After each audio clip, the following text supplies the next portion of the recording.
Hi, what's up? My name is Kyle Wynn. Today we're going to learn how to do the Fakie heel flip.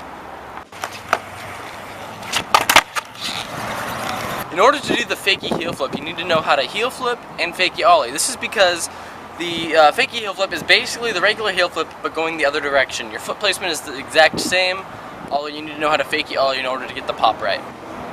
For the foot placement for the Fakie heel flip, what you want to do is basically have your foot like a regular heel flip, but you want to move your foot a little bit to the side because you're going to be, instead of going this direction, you're going this direction. So your placement for the front foot is about the same. You want the balls of your feet resting on the edge of the board, your toes hanging off.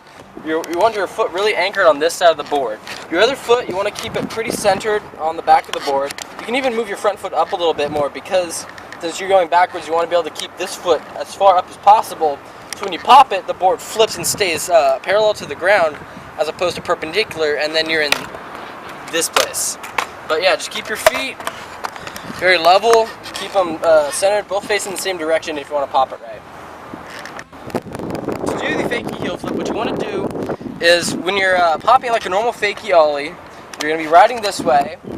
You want to, instead of when you pop it, you flick up, you pop and flick up and out. So normal to the regular heel flip, you know, instead of going up, you go out to the side. It's the same thing, but going the opposite direction. So you want to make sure you really get that pop, a good, decent pop, and then when you kick it, make sure you really get underneath that because, like I said before, if you don't flick it, the board will just go straight up. And you want to be able to control it when you flick it. So you'll have the board flicked, popped, flicked, and then it'll rotate and time it just right to where you stomp your feet down as soon as the board comes around again. There are three big common mistakes to make when doing the Fakie heel flip. The first one, as I've said before, is not flicking the board, just letting it go straight up. Again, you're in that perpendicular to the ground position that you don't want to be in as a skater. The next mistake is under rotation, or even over rotation. When you flip the board, you want to make sure you land, again, on the grip tape.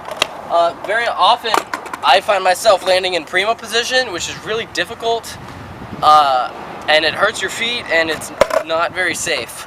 Lastly, what you want to do is make sure you have the board controlled, because it is very easy to, when you're riding in Fakie, kick the board out behind you, because your motion of your body is keeping you wanting to go this way, but since you're flicking the board, you have a tendency to kick it back. So you want to make sure you keep it underneath you instead of away from you.